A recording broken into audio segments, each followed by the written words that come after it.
Welcome to top headlines. YSR వర్ధంతి వేళ మాజీ సీఎం జగన్ నివాళులర్పించారు. రాజశేఖర రెడ్డి 15వ వర్ధంతి సందర్భంగా జగన్ తన కుటుంబ సభ్యులతో కలిసి నివాళులర్పించారు. ఇడుపులపాయలోని వైఎస్ఆర్ ఘాట్ వద్ద ప్రత్యేక ప్రార్థనలు నిర్వహించారు. తల్లి విజయమ్మతో కలిసి నివాళులర్పించిన జగన్ భావోద్వేగానికి లోనయ్యారు. తన తండ్రిని గుర్తు చేసుకుంటూ తన ఎక్స్ ఖాతాలో డాడ్ మిస్ యూ అంటూ ఓ సందేశం ఉంచారు. వీటిని ఒకసారి మనం కూడా జ్ఞాపకం చేయబడతాం. దేవుని యందు ప్రియమైన వారులారా, ఈ నీతిమంతులు నిత్యము జ్ఞాపకంలో ఉంటారు. ఎందుకు అనగా వారు ఎల్లప్పుడూ కదలింపబడరు. వారు స్థిరత్వం కలిగిన వారే ఉంటారు. అనగా యెరూషలేము చుట్టూ పర్వతములు ఉన్నట్లు ఇదిగో ఇది మొదలుకొని ఆయన ప్రజల చుట్టూ ఆయన ఉంటాడు. అది ఈనాడు కూడా యెరూషలేము మీద జరుగుతున్నటువంటి యుద్ధము ఆలోచన చేసినట్లయితే, లేక యెరూషలేము చుట్టూ ఉన్నటువంటి పర్వతములు ఎందుకు ఉన్నాయి అని ఆలోచన చేస్తే, యెరూషలేము యొక్క క్షేమం, యెరూషలేము యొక్క భద్రత, యెరూషలేము యొక్క కాపుదలకు కారణముగా ఉన్నాయి. ఈనాడు ప్రతి దేశము కూడా అరబ్ దేశాలన్నీ కూడా ఇజ్రాయిల్ మీద యుద్ధాన్ని ప్రకటించినా కూడా ఏ ఒక్క దేశం కూడా నెగ్గినట్లు విజయం సాధించినట్లు చరిత్రలో లేదు. కారణం ఏమిటంటే ఆ యెరూషలేముకు యెహోవా తోడుగా ఉన్నాడు. ఆయన అగ్ని అయి ఉన్నాడు. తమ తండ్రి వైఎస్ఆర్ కు నివాళులర్పించేందుకు ముందుగానే షర్మిల పులివెందుల చేరుకున్నారు. జగన్ 3 రోజులుగా పులివెందుల్లోనే ఉన్నారు. ఉదయం జగన్ ముందుగా వైఎస్ఆర్ ఘాట్ వద్ద నివాళులర్పించారు. ఆ తర్వాత విజయవాడకు బయలుదేరారు. షర్మిల సైతం తన తండ్రికి నివాళులర్పించి ప్రత్యేక ప్రార్థనల్లో పాల్గొన్నారు. ఇద్దరు వేరువేరుగానే నివాళులర్పించారు. వైఎస్ఆర్ కు కాంగ్రెస్, వైసీపీ నేతలు నివాళులర్పించి ఆయన సేవలను గుర్తు చేసుకున్నారు. మళ్ళీ అలాంటి పాలకులు ఎందుకు లేరు? ఎందుకు లేదు? మన రాష్ట్రం ఏర్పడి 10 సంవత్సరాలు సామాన్యమైన కాలం కాదు. Considerable time. ఎంతో జరిగింది. ఎందుకంటే రాజశేఖర రెడ్డి గారు 5 సంవత్సరాలలోనే ఎంతో జరిగింది. ఎంతో అభివృద్ధి, ఎంతో సంక్షేమం చేశారు. కానీ 10 సంవత్సరాలు అయిన మన రాష్ట్రం ఎక్కడ మొదలైందో ఇప్పటికీ కూడా అక్కడే ఉంది. ఎక్కడ వేసిన గొంగలి అక్కడే ఉంది. అభివృద్ధి జరగలేదు. ప్రత్యేక హోదా రాలేదు. కనీసం ఈ జిల్లాలో మాట్లాడుతున్నాం కాబట్టి కనీసం ఈ జిల్లా కడప స్టీల్ ఫ్యాక్టరీ రాజశేఖర రెడ్డి గారి కళ అది కూడా నెరవేరు. రాజశేఖర రెడ్డి గారి వదిలి వెళ్ళిపోయిన జలయజ్ఞంలో మిగిలిపోయిన ప్రాజెక్టులు అటు చంద్రబాబు గారు కానీ జగన్మోహన్ రెడ్డి గారు కానీ కడప నుంచి ముఖ్యమంత్రి అయ్యి ఉండి కూడా జగన్మోహన్ రెడ్డి గారు కడప స్టీల్ ఫ్యాక్టరీని 5 సంవత్సరాలలో సాకారం చేయలేకపోయారు. ఏ బీజేపీ పార్టీని అయితే రాజశేఖర రెడ్డి గారు వ్యతిరేకించారు, అదే బీజేపీ పార్టీ గులాంగిరి చేస్తారు.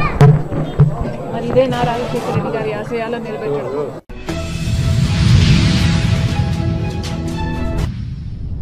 భారీ వర్షాలకు విజయవాడలోని చాలా ప్రాంతాలు జలదిగ్బంధంలో చిక్కుకున్నాయి. ఈ నేపథ్యంలో సహాయక చర్యలను ఏపీ సీఎం చంద్రబాబు దగ్గరుండి పర్యవేక్షిస్తున్నారు. స్వయంగా ముంపు ప్రాంతాలలో పర్యటిస్తూ బాధితులకు భరోసా ఇస్తున్నారు. జక్కంపూడి, సితారా సెంటర్లో జేసీబీ ఎక్కి చంద్రబాబు వరద ప్రభావిత ప్రాంతాలను పరిశీలించారు.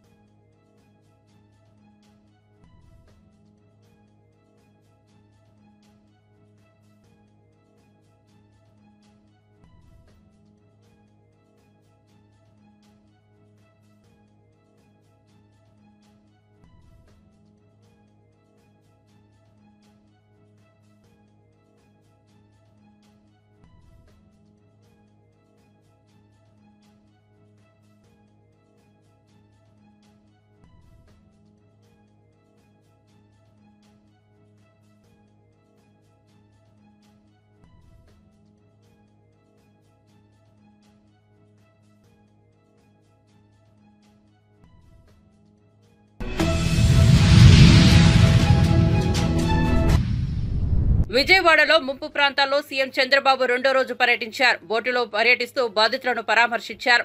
హెలికాప్టర్ల ద్వారా వరద బాధితులకు ఆహారం, నీళ్లు, పాలు అందజేయాలని సీఎం చంద్రబాబు ఆదేశించారు. రాష్ట్రంలో వరద పరిస్థితులపై మరోసారి ఆయన ఉన్నతాధికారులతో సమీక్షించారు. ఎవరూ ఆందోళన చెందాల్సిన అవసరం లేదని, అందరికీ సాయం అందుతుందని చంద్రబాబు తెలిపారు. ఇవ్వాల్సిన ఫుడ్ పాకెట్స్ గానీ అవన్నీ వెళ్తున్నాయి. ఇంకా ముమ్మరం చేస్తున్నాం. ట్రాఫిక్ కూడా కంజెషన్ ఉంది, అన్ని రెగ్యులేట్ చేస్తున్నాం. చివరి ప్రాంతానికి కూడా వెళ్లాల్సిన అవసరం ఉంది. కొంతమంది పేషెంట్ కూడా ఉన్నారు, పిల్లలు ఉన్నారు, కొంతమంది ముసలోళ్ళు ఉన్నారు, వాళ్ళు కూడా తీసుకురావాలి. ఎవరు కూడా ప్యానిక్ రియాక్షన్ అవసరం లేదు. అందరూ ఓపిక పట్టండి. 1 గంట 2 గంటల్లో అందరం ఓపికగా ఉంటే ఇంకా తొందరగా పనులు అవుతాయి. అన్నీ చేస్తానని అప్పీల్ చేస్తున్నా. ఇక్కడే ఉంటా, కంట్రోల్ రూమ్ని యాక్టివేట్ చేస్తున్నా. ఎంతవరకు చేయగలుగుతామో అన్నీ చేసి అందరిని ఆదుకుంటాం. 110 పైన బోట్లు పనిచేస్తున్నాయి. అదే మాదిరిగా 4-6 హెలికాప్టర్లు వస్తున్నాయి. ఒక హెలికాప్టర్లో ఫుడ్ పెట్టడం కానీ, లేకుంటే బోట్లో తీసుకుపోవడం కానీ, పేషెంట్లు తీసుకురావడం కానీ ఇవన్నీ జరుగుతున్నాయి. వర్షం కూడా పడతా ఉంది, అయినా కూడా ఎక్కడ ఆపరేషన్స్ ఆపం, అన్ని విధాలు.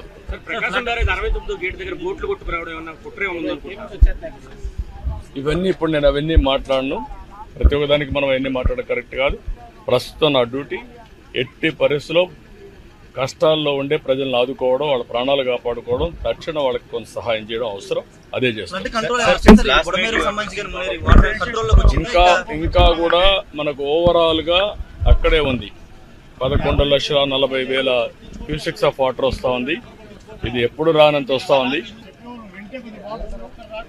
నేను విన్నానమ్మా, మీ కష్టాలు అర్థం చేసుకున్నాను, అందరిని వింటూనే వచ్చా. ఇప్పుడు మళ్ళా పోయి నేను అన్ని స్ట్రీమ్ లైన్ చేస్తాను. విజయవాడలో మాజీ సీఎం జగన్ పర్యటించారు. వరదకు మునిగిన కృష్ణాలంక ప్రాంతంలో కృష్ణానది ప్రవాహాన్ని పరిశీలించారు. రిటైనింగ్ వాల్ దగ్గర పరిస్థితులను పరిశీలించిన జగన్ బాధితులతో మాట్లాడారు. పార్టీ కార్యకర్తలు వరద సహాయక చర్యల్లో అందుబాటులో ఉండాలని సూచించారు.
చిత్తూరు జిల్లా కుప్పం నియోజకవర్గం శాంతిపురం మండలంలోని ఓ పాఠశాల విద్యార్థులు AP deputy CM Pawan Kalyan పై తమదైన శైలిలో అభిమానాన్ని చాటుకున్నారు. సెప్టెంబర్ 2 పవన్ కళ్యాణ్ జన్మదినోత్సవాన్ని పురస్కరించుకుని శాంతిపురం మండలంలోని నోబెల్ ప్రైవేట్ పాఠశాల విద్యార్థులు వినూత్న శైలిలో కూర్చుని పవన్ ముఖ ఆకృతిని ఆవిష్కరించారు. కుప్పంకు చెందిన పూరి ఆర్ట్స్ పురుషోత్తమ ఆధ్వర్యంలో వందలాది మంది విద్యార్థులు పాఠశాల ప్రాంగణంలో కూర్చుని పవన్ కళ్యాణ్ ఈ విధంగా శుభాకాంక్షలు తెలిపారు.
ప్రకాశం బ్యారేజ్ దగ్గర గేటుకు అడ్డుపడ్డ పడవలను, వరద ఉధృతిని జలవనరుల శాఖ మంత్రి నిమ్మల రామానాయుడు పరిశీలించారు. బోటు అడ్డుపడటంతో దెబ్బతిన్న 69వ గేట్ కౌంటర్ వెయిట్ సరిచేసే పనులపై ఇరిగేషన్ అధికారులతో సమీక్ష చేశారు. ముఖ్యమంత్రి చంద్రబాబు ఆదేశాలతో గేటు మరమ్మతు పనులను యుద్ధ ప్రాతిపదికన చేపట్టేందుకు గేట్ల నిపుణులు కన్నయ్య నాయుడును పిలిపించేందుకు నిర్ణయం తీసుకున్నారు. ఫస్ట్ టైము 11,50,000 11,80,000 క్యూసికల్ నీరుని ఈ యొక్క ప్రకాశం బ్యారేజ్ని టచ్ చేయడం ఫస్ట్ టైం. ఇటువంటి పరిస్థితుల్లో యుద్ధ ప్రాతిక మీద చంద్రబాబు నాయుడు గారు సైతం కలెక్టరేట్లోనే బస చేసి ఎక్కడైతే గండ్లు పడుతూ ఉన్నాయో, ఎక్కడైతే ఏటిగొట్టుకి కానీ ప్రమాద పరిస్థితి ఉందో ఆయన మంత్రులు అధికారుల్ని అందరినీ సమన్వయం చేసుకుంటూ పనులు చేస్తున్నటువంటి సమయంలో మరి ఏదైతే ఈ యొక్క ప్రకాశం బ్యారేజీకి సంబంధించి మరి 4 బోట్లు కొట్టుకుని వచ్చి అందులో ఒక బోట్ అయితే కిందకి పోయిన పరిస్థితి, మిగిలిన 3 బోట్లు కూడా అడ్డుకుని అందులో పర్టికులర్గా ఏదైతే మరి ఒక బోటు ఆ గేట్కి సంబంధించి కౌంటర్ వెయిట్ ఏదైతే ఉందో ఆ కౌంటర్ వెయిట్ని బలంగా తాకడంతో ఆ కౌంటర్ వెయిట్ బ్రేక్ అయినటువంటి పరిస్థితి ఉంది. వెంటనే ఇరిగేషన్ అధికారులు కూడా అప్రమత్తమై ఇమ్మీడియట్లీ ప్రకాశం బ్యారేజీకి అయితే ప్రమాదకరమైనటువంటి పరిస్థితి ఏమీ లేదు. కాకపోతే రేపు మళ్ళీ ఆ ఫ్లడ్ తగ్గిపోయిన తర్వాత ఆ గేట్ని క్లోజ్ చేసుకునేటప్పుడు, అదేవిధంగా మళ్ళీ రేపు ఫ్యూచర్లో ఏదైనా ఫ్లడ్ వస్తే గేట్ను మళ్ళీ పైకి లిఫ్ట్ చేసేటప్పుడు ఆ కౌంటర్ వెయిట్ అవసరం ఉంటుందనేటువంటి ఆలోచనతో ఆ కౌంటర్ వెయిట్ పనులు ప్రారంభించాలనేటువంటి ప్రాథమిక నిర్ణయానికి ఇరిగేషన్ అధికారులు వస్తే చంద్రబాబు నాయుడు గారి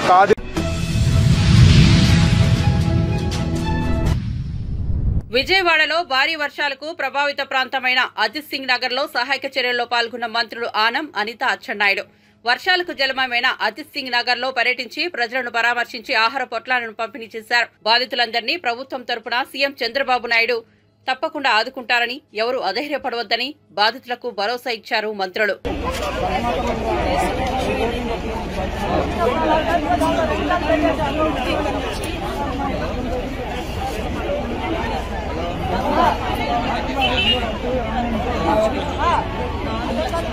మన వాళ్ళకి కూడా చెప్పండి, వాటర్ ప్యాకెట్స్ కూడా మొబిలైజ్ చేయమని మనం కూడా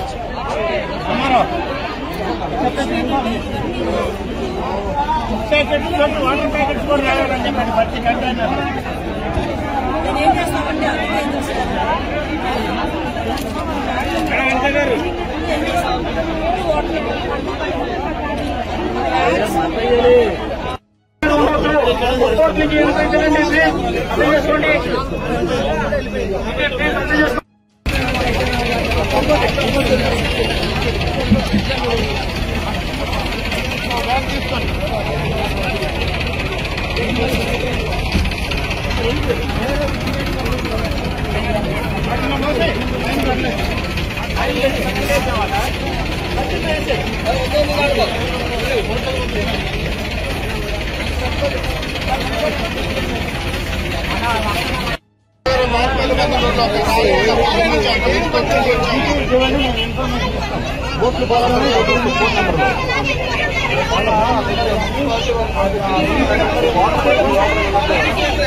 తెలంగాణలో భారీ వర్షాల నేపథ్యంలో వరద ప్రభావిత ప్రాంతాలను సీఎం రేవంత్ రెడ్డి సందర్శించారు. సోమవారం రోడ్డు మార్గంలో పర్యటించిన ఆయన కూసుమంచి మండలంలో పాలేరు రిజర్వాయర్ వద్ద పరిస్థితిని సమీక్షించారు. వరద ప్రభావానికి దెబ్బతిన్న వరి పొలాలను పరిశీలించారు. ఆయన వెంట డిప్యూటీ సీఎం బట్టి విక్రమార్క, మంత్రులు ఉత్తమ్ కుమార్ రెడ్డి, కోమటిరెడ్డి వెంకటరెడ్డి, పొంగులేటి శ్రీనివాసరెడ్డి తదితరులు ఉన్నారు.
నాగార్జున సాగర్ జలాశయం భారీగా వరద ప్రవాహం కొనసాగుతోంది. దీంతో సాగర్ జలాశయం 26 క్రస్ట్ గేట్ల ద్వారా నీటిని దిగువకు విడుదల చేస్తున్నారు. జలాశయానికి శ్రీశైలం ప్రాజెక్టు నుంచి 5.41 క్యూసెక్ల నీరు ఇన్ఫ్లోగా వస్తోందని అధికారులు తెలిపారు. వర్షాల కారణంగా వరద ప్రవాహం పెరుగుతుండటంతో అధికారులు ఎప్పటికప్పుడు జాగ్రత్తగా వరద ఉధృతిని అంచనా వేస్తున్నారు.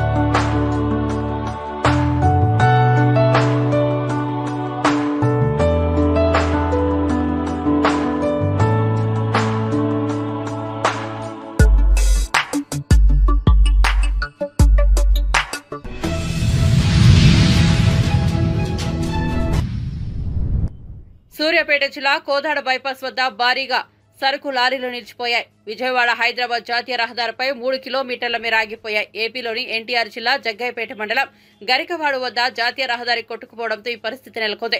మరో మార్గం లేక ఆ వాహనాల డ్రైవర్లంతా పడిగాపులు కాస్తున్నారు. వారంతా రహదారిపైనే భోజనం చేస్తున్నారు.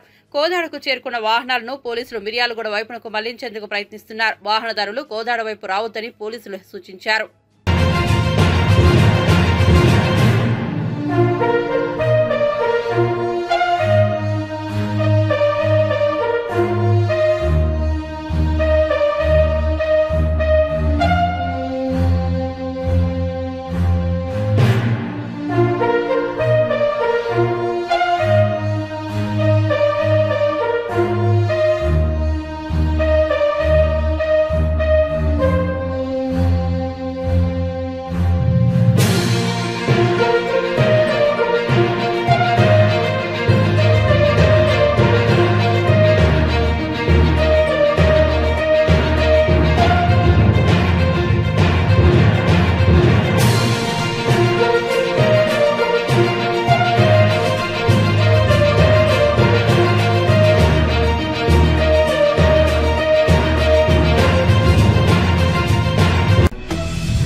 విజయవాడ ప్రకాశం బ్యారేజీ వరద ఉధృతి కొనసాగుతోంది. ఎగువ ప్రాంతాల నుంచి వరద ఉధృతిని కొట్టుకుని వచ్చిన 3 బోట్లు ప్రకాశం బ్యారేజీ గేట్లకు అడ్డుపడ్డాయి. గేట్ల నుంచి విడుదల చేస్తున్న నీటిని అడ్డుగా మారడంతో నీరంతా నిలిచిపోయింది. ఈ 3 బోట్లు తగలడంతో బ్యారేజీలో ఓ పిల్లర్ పాక్షికంగా దెబ్బతింది.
భారీ వర్షాలకు మహబూబాబాద్ జిల్లా ఇంటికన్నే కే సముద్రం మార్గంలో రైల్వే ట్రాక్ దెబ్బతిన్న విషయం తెలిసిందే. దెబ్బతిన్న ఈ ట్రాక్ పునరుద్ధరణ పనులు వేగంగా జరుగుతున్నాయి. దక్షిణ మధ్య railway general manager Arun Kumar Jain track మరమ్మత్తు పనులను పరిశీలించి పలు సూచనలు చేశారు. మరమ్మత్తు పనులు వేగంగా చేయాలని అధికారులను ఆదేశించారు.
విజయవాడలోని చిట్టినగర్లో ఉన్న విజయ డైరీ ఇంకా ముంపులోనే ఉంది. ఆదివారం రాత్రి వరద ఉధృతి పెరగడంతో పరిశ్రమ లోపలకు భారీగా నీరు చేరింది. వాహనాలు, యంత్రాలు మరింతగా ముంపునకు గురయ్యాయి. దీంతో లోపల ఉన్న పాలు, పెరుగు, ఇతర ఉత్పత్తులు పాడైపోయాయి. సుమారు 70 కోట్ల మేర నష్టం వాటిల్లినట్టు విజయ డైరీ చైర్మన్ చలసాని ఆంజనేయులు తెలిపారు. మరో 2 రోజుల వరకు పరిశ్రమ లోపల అడుగు పెట్టలేని పరిస్థితి నెలకొందన్నారు. ప్రత్యామ్నాయంగా వీరవల్లి కొత్త యూనిట్లో పూర్తిస్థాయి కార్యకలాపాలు నిర్వహిస్తూ పాడి రైతులు, వినియోగదారులకు ఇబ్బందులు తలెత్తకుండా చర్యలు చేపట్టినట్లు తెలిపారు.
నిజామాబాద్ జిల్లా శ్రీరామ్ సాగర్ ప్రాజెక్టుకు వరద ఉధృతి కొనసాగుతోంది. ప్రాజెక్టులోకి భారీగా వరద నీరు వచ్చి చేరడంతో 8 ప్రధాన గేట్ల ద్వారా 25,000 క్యూసెక్ల నీటిని దిగువకు విడుదల చేస్తున్నారు. వరద ప్రవాహానికి అనుగుణంగా నీటి విడుదలను పెంచే అవకాశం ఉందని ప్రాజెక్టు అధికారులు తెలిపారు.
భారీ వర్షాలతో విజయవాడలోని ముంపు ప్రాంతాల ప్రజలు ఆకలి తీర్చేందుకు దివి సంస్థ ముందుకొచ్చింది. ప్రతిరోజు 1,70,000 మందికి పైగా ప్రజలకు ఉదయం అల్పాహారం, మధ్యాహ్నం, సాయంత్రం భోజనాలను Hare Krishna charitable foundation, AP Akshaya Patra అనుబంధ సంస్థతో అందజేసేందుకు పూర్తి ఏర్పాట్లు చేసినట్లు దివి సంస్థ ఎండీ మురళీకృష్ణ తెలిపారు.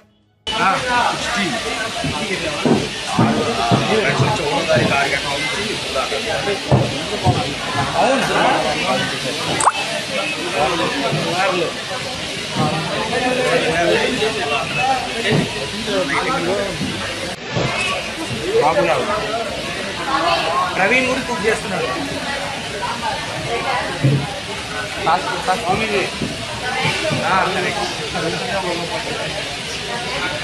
ప్రయత్నిస్తున్నారు.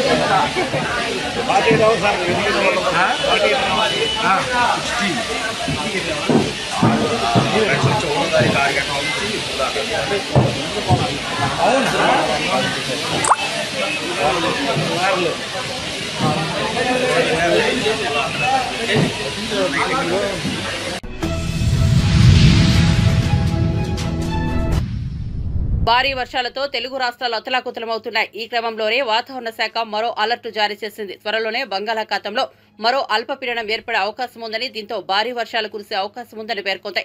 ఈ మేరకు అమరావతి వాతావరణ కేంద్రం సోమవారం ప్రకటన విడుదల చేసింది. సగటు సముద్ర మట్టం వద్ద రుతుపవనాల ద్రోణి ఇప్పుడు జైస్మలేర్, రైసేన్, చింద్వారా, తూర్పు విదర్భ ప్రాంతాలలోనున్న వాయుగుండం కేంద్రం గుండా దానిని ఆనుకుని ఉన్న తెలంగాణ మచిలీపట్నంలో గుండా వెళ్తూ అక్కడి నుండి ఆగ్నేయ దిశగా తూర్పు మధ్య బంగాళాఖాతం వరకు ఉంటుంది. దీంతో షియర్ జోన్ లేదా గాలుల కోత ఇప్పుడు ఉత్తర భారతదేశ ద్వీపకల్పనలో సగటు సముద్ర మట్టానికి 5.8 కిలోమీటర్ల ఎత్తు మధ్య సుమారుగా 20 డిగ్రీల ఉత్తర ఆకాంక్షం వెంబడి విస్తరించి ఉంది. అంతేకాకుండా పశ్చిమ మధ్య దానిని ఆనుకుని ఉన్న వాయు బంగాళాఖాతంలో వేరొక అల్పపీడనం సెప్టెంబర్ 5, 2024 నాటికి ఏర్పడే అవకాశం ఉంది. దీని ప్రభావంతో కొన్ని ప్రాంతాల్లో మోస్తరు నుంచి భారీ వర్షాలు కురిసే అవకాశం ఉందని వాతావరణ శాఖ పేర్కొంది.